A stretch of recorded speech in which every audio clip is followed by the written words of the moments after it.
তালা সাতক্ষীরা থেকে আস্থা টিভি সংবাদদাতা শেখ মাসুদুর রহমান সুরজের তথ্যচিত্র। সাতক্ষীরা ১ তালা কলারোয়া আসনের সংসদ সদস্য পদপ্রার্থী অধ্যক্ষ মোহাম্মদ ইজ্জতুল্লাহ বলেছেন, আমরা হিন্দু, মুসলিম, বৌদ্ধ, খ্রিস্টান সকলে মিলেমিশে একটি সম্প্রীতির সমাজ গড়ে তুলতে চাই। সম্প্রীতি, শান্তি ও ভ্রাতৃত্ববোধই আমাদের শক্তি। তিনি আরও বলেন, মুসলিমদের ধর্মীয় অনুষ্ঠানে যেমন পাহারার দরকার হয় না, তেমনি হিন্দু সম্প্রদায়ের পূজামণ্ডপেও পাহারার প্রয়োজন হওয়া উচিত নয়।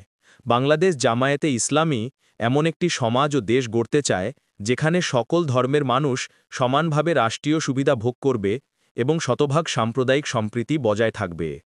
শনিবার সকাল ১০টায় তালা শিল্পকলা একাডেমিতে শারদীয় দুর্গাপূজা উপলক্ষে আয়োজিত মতবিনিময় সভায় প্রধান অতিথির বক্তব্যে তিনি এসব কথা বলেন।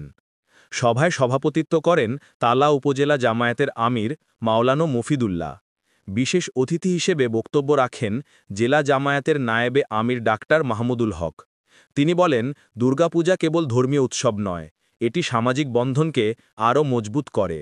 আমরা চাই সব ধর্মের মানুষ নিরাপদে, শান্তিতে এবং আনন্দঘন পরিবেশে পূজা উৎসব পালন করুক।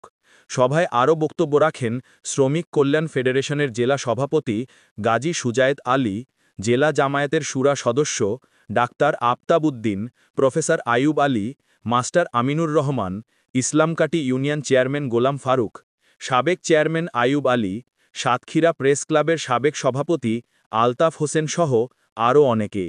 অন্যদিকে হিন্দু সম্প্রদায়ের পক্ষ থেকে বক্তব্য রাখেন তালা উপজেলা পূজা উদযাপন কমিটির সাধারণ সম্পাদক বাবু নারায়ণচন্দ্র মজুমদার, সাংবাদিক রামকৃষ্ণ চক্রবর্তী, অধ্যক্ষ বিধানচন্দ্র সাধু, বীর মুক্তিযোদ্ধা অমল ঘোষ, মেম্বার শঙ্কর কুমার দাস সহ বিভিন্ন মন্দিরের সভাপতি ও সেক্রেটারিরা। হিন্দু সম্প্রদায়ের প্রতিনিধিরা বলেন, জামায়াতের পক্ষ থেকে শারদীয় দুর্গাপূজা উপলক্ষে খোঁজখবর নেওয়া এবং সম্প্রীতি সভার আয়োজন করায় আমরা আনন্দিত। এটি সামাজিক সম্প্রীতি ও সৌহার্দ্য বৃদ্ধিতে সহায়ক ভূমিকা রাখবে। এ সময় এলাকার প্রায় সকল পূজা মন্দির পরিচালনা কমিটির নেতা, স্থানীয় জনপ্রতিনিধি এবং হিন্দু সম্প্রদায়ের বিভিন্ন শ্রেণীর মানুষ